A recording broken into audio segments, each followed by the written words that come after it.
ऐसे नेता है जो टिकट बेचने में माहिर खिलाड़ी है। और लालू जी तो अब अपनी बेटी तक को नहीं छोड़े, पहले किडनी लिए तब टिकट दिया। यही है लालू यादव जी का परिचय है। जो व्यक्ति अपने बेटी तक को नहीं छोड़ता हो उसी का नाम है लालू प्रसाद। सम्राट चौधरी के अनर्गल बयान को लेकर के हमेशा से चर्चा होते रहा है। कभी कहते हैं कि लालू प्रसाद यादव मुखिया का चुनाव तक नहीं जीत सकते हैं, तो अभी कह दिए हैं कि लालू प्रसाद यादव बिना बेचे टिकट काम नहीं चलता है उनका। वो जो भी टिकट दे रहे हैं वो सब टिकट बेचा जा रहा है। यहाँ तक कि कह रहे हैं कि पहले पैसा से टिकट बेचा जाता था, अब तो किडनी लिया जाता है। रोहिणी आचार्य पर डायरेक्ट वो प्रहार कर रहे हैं, कह रहे हैं कि लालू यादव अपने बेटी तक को नहीं छोड़ रहे हैं। पहले तो जो नेता होते थे उन लोगों से पैसा लेते थे, लेकिन अपने बेटी से किडनी लिए और उसके बदले में जो सारण का सीट है वो रोहिणी आचार्य को दिए हैं। ये सम्राट चौधरी कहते हुए नजर आ रहे हैं।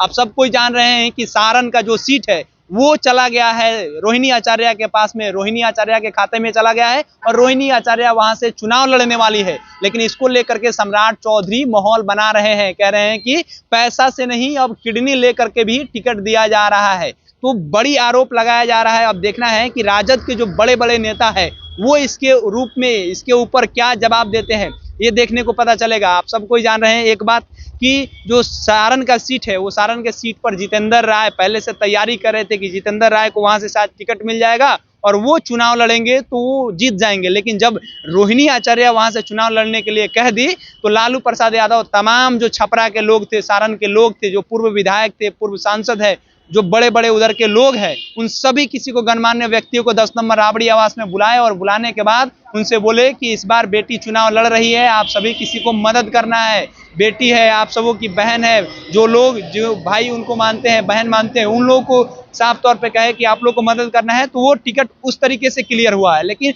राजनीति कितनी गंदी होती है ये सम्राट चौधरी के भाषा से आपको पता चल जाएगा कि अगर कोई व्यक्ति मेहनत करके आ रहा है, कोई व्यक्ति अपने पिता के स्नेह में अपने पिता को बचाने के लिए किडनी दे रहा है, तो इसका मतलब ये हो गया कि वो टिकट के लिए किडनी दे रहा है। ऐसा कुछ नहीं है। लेकिन सवाल ये भी है कि बहुत सारे ऐसे लोग हैं जो 17 साल जेल में रहे, उन्हें टिकट दिया जा रहा है तो उनसे तो पैसा नहीं लिया जा रहा है। 17 साल जेल में रहे अशोक महतो, उनके पत्नी अनीता महतो को टिकट दिया गया है मुंगेर से। जमुई से बात कर ले तो अर्चना रविदास को टिकट दिया गया है। उसके अलावा अगर बात कर ले तो श्रवण कुशवाहा को नवादा से टिकट दिया गया है। अगर और बात कर ले तो गया से सरबजीत पासवान को टिकट दिया गया है।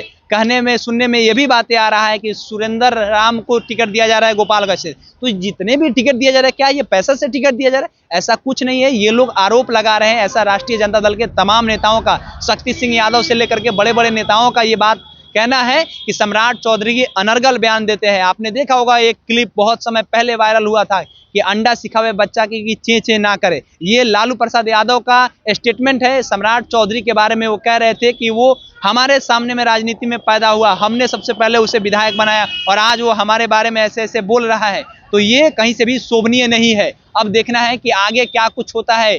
क्रिया के विपरीत प्रतिक्रिया, इधर से लोग क्या जवाब देते हैं। भारतीय जनता पार्टी की सत्ता आई है तो कैसे लोगों के ऊपर में ईडी की छापेमारी हो रही है। आपने देखा होगा अभी हाल ही में ब्रह्मपुर के जो विधायक है उनके घर पे ईडी की छापेमारी हुआ। उससे पहले अगर आप बात कीजिएगा तो उनके घर पे भी जो अरुण यादव है उनके घर पे ईडी की छापेमारी हुई थी। और उससे पहले बात कीजिएगा तो सुभाष यादव जो जेल के सलाखों के पीछे बंद है, पिछले कई दिनों से रिमांड पर रखा गया है। तो भारतीय जनता पार्टी जो राजनीति कर रही है इसको आप कैसे देख रहे हैं ये बताइएगा। और सम्राट चौधरी के बयान पर आपकी क्या प्रतिक्रिया है लिखिएगा कमेंट बॉक्स में। बहुत बहुत धन्यवाद।